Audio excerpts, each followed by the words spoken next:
Pawan Duggal makes the very critical point. 2 weeks in Geneva, a bunch of Sarkari Babus get together, they sit there. Do you think the internet can be controlled like that? Which world is the government living in? There should be a controlling measure. There should be an accountability of these social media operators who are doing at their will and writing whatever garbage they want to write and damaging, and they're not. And the views of our government are similar to Vladimir Putin in Russia and those of the Chinese people in the PLA. You know, we're in the same frequency. I want to go across to Dr. Subramaniam Swamy. As somebody who's expressed very strongly his right to free speech and said all sorts of things and had people very angry with him as well, will you join the gag of people who are saying that this is a bad idea? Or do you believe that the government is right when it claims that there is a need to regulate the internet? Everybody wants to play super nanny on the internet.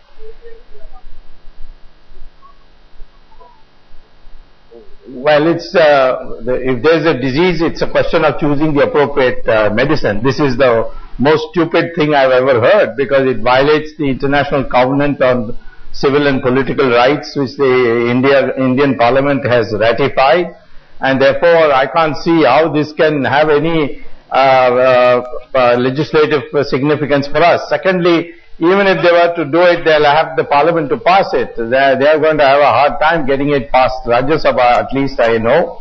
So, consequently, why are they doing this? And they should learn from Mrs. Gandhi, who said after the emergency and losing an election that my biggest mistake was censorship of the press, because I didn't know what was going on. So, I think this is an absurd idea. It's because the UPA too is under a siege on corruption charges, and they think now should throttle voices. So I'm totally against it. Of course, if there is some violation, you have to have a law, and you can prosecute. If a public person is defamed, he should hold a press conference and say, this is rubbish. I challenge him to produce the evidence. But this whole idea of suppressing and censorship, this is completely out of date, inconsistent with our democracy. Bang on, Dr. Swamy, because this proposal was moved, Shoma, just weeks after the Anna Hazare agitation, when the government was rattled by the power of the internet, people getting together. In some senses, the fear is the same. The rise from the street, the Arab Spring, that's what's actually freaking the government out, that they are worried that if internet is allowed to be completely deregulated, God alone knows what will happen and whether the government will continue to be in control. Do you see that fear at play here?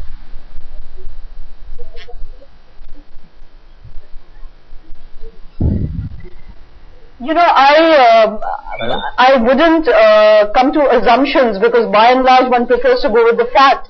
So I don't know whether the desire to bring in the IT amendment rules is a response to the Anna Hazare movement, because, you know, they can control the internet. But Shoma, this goes way beyond the IT amendment rules. This is not just about the IT amendment rules. This goes way beyond that. The fact that the government now wants to get together with all the governments of the world and take over the internet, what are the risks, Sanjeev, that would be posed if this were to happen? Well, I think the genie's out of the bottle. Okay, you can't put it back. I think this is the age of 180 news channels. This is the age of the internet is a global medium. If I can't upload from India, I'll upload from the US. If I can't upload from the US, I'll upload elsewhere. You can't stop it. Okay, even the most draconian authoritarian regimes in the Middle East could not stop it. In China, they can't stop it. Okay, in Iran, they could not stop it. So I think you can't do it. As simple as that. Because, you will end up getting crucified. You will end up getting crucified, you can't do it. This comes from someone who spends his life online. Are we going Madhu Gaud Yashki with our eyes shut into a abyss where we know we can't emerge? The government has no clue what it's talking about. That's the point that Pawan Duggal made as well.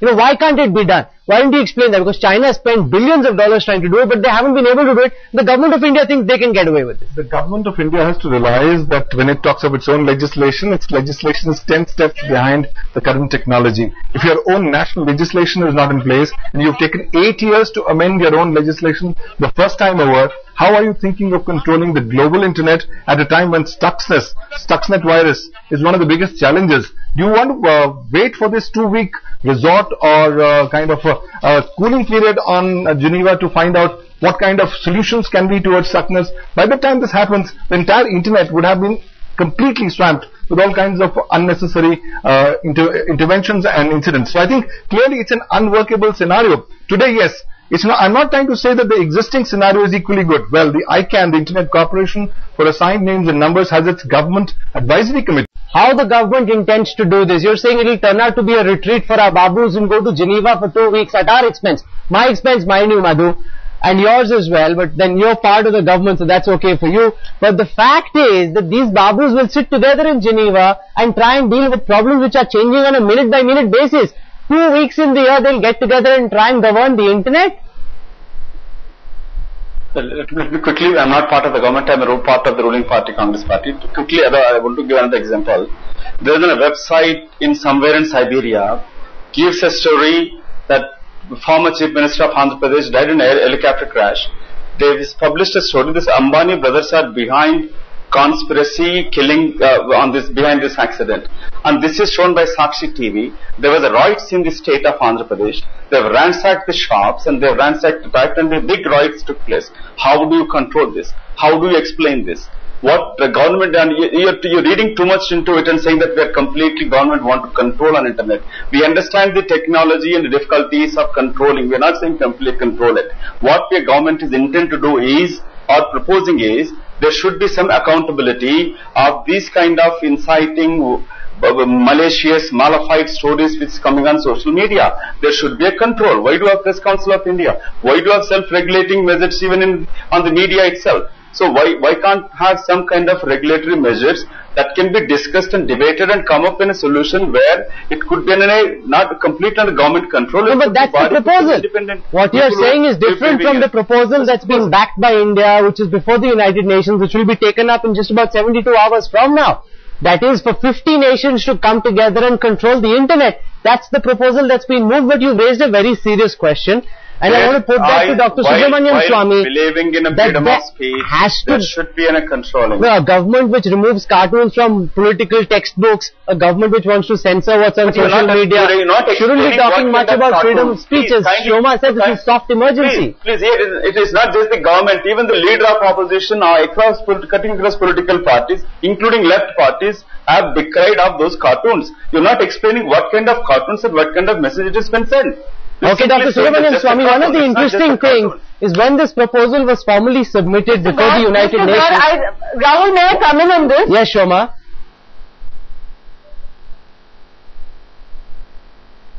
Go on, Shoma. You know, since you just brought up the cartoons just for a moment, I think many of the political leaders who spoke in Parliament haven't seen the textbooks that they were discussing. So it is a completely uninformed debate. They've called for a ban without looking at those textbooks.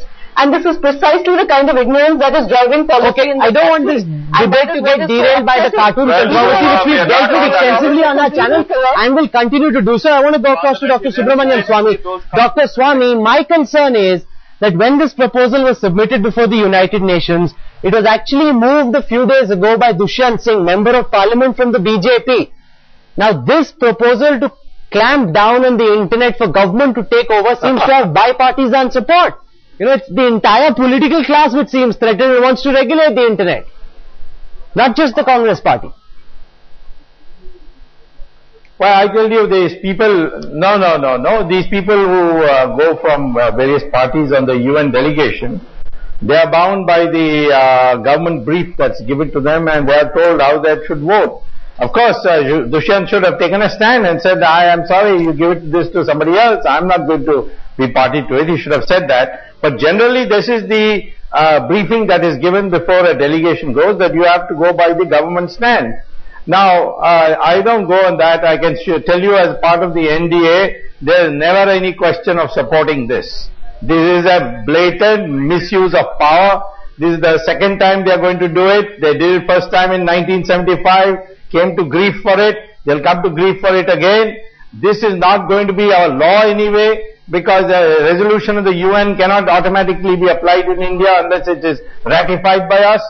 But I will say this, that this can go now completely out of hand, like that cartoon that you mentioned.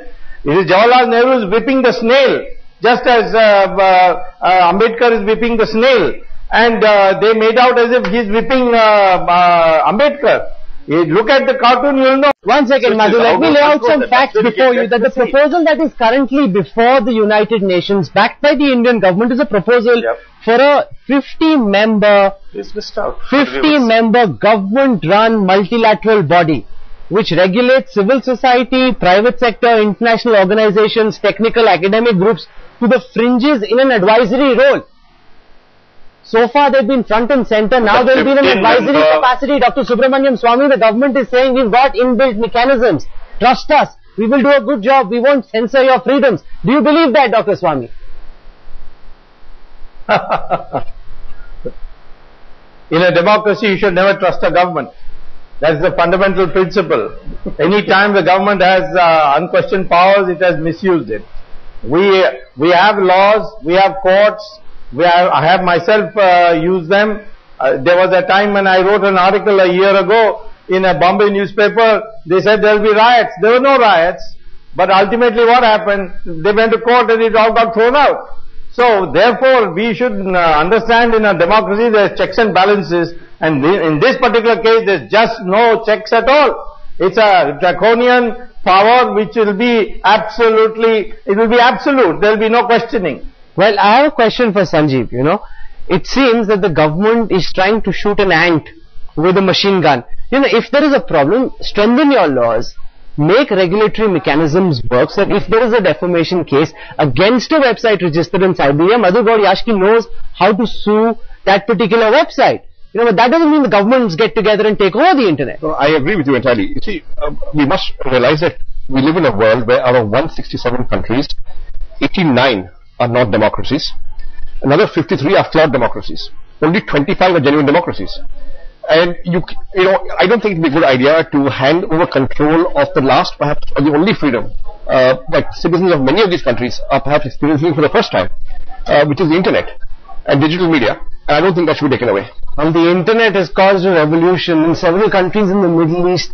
Nations like Iran and China haven't been able to clamp down despite trying their best. Here we have a situation where the government of India wants to join the ranks of China, Russia, Uzbekistan, Kazakhstan and take over the internet, where everybody in the private sector just has a marginal role to play on the side. This is a very, very worrying proposal. Dr. Subramaniam Swami says the NDA will not back it, even if there are some MPs who supported this initially. Madhu Gauri and the Congress party are concerned that this is the way to go. Where do you stand on it? We leave it as always to our viewers to decide, is this indeed the government's gag obsession? Is there a pattern? Is there a trend? You decide. This is the age of the internet. You don't need to be told what to think. People make their own opinions and they will judge the government on its actions. To all my guests this evening for joining me on the Centre Stage Face Off, thank you very much. News and updates continue when we return on the other side of a very quick break. Stay with us, we're back in a moment.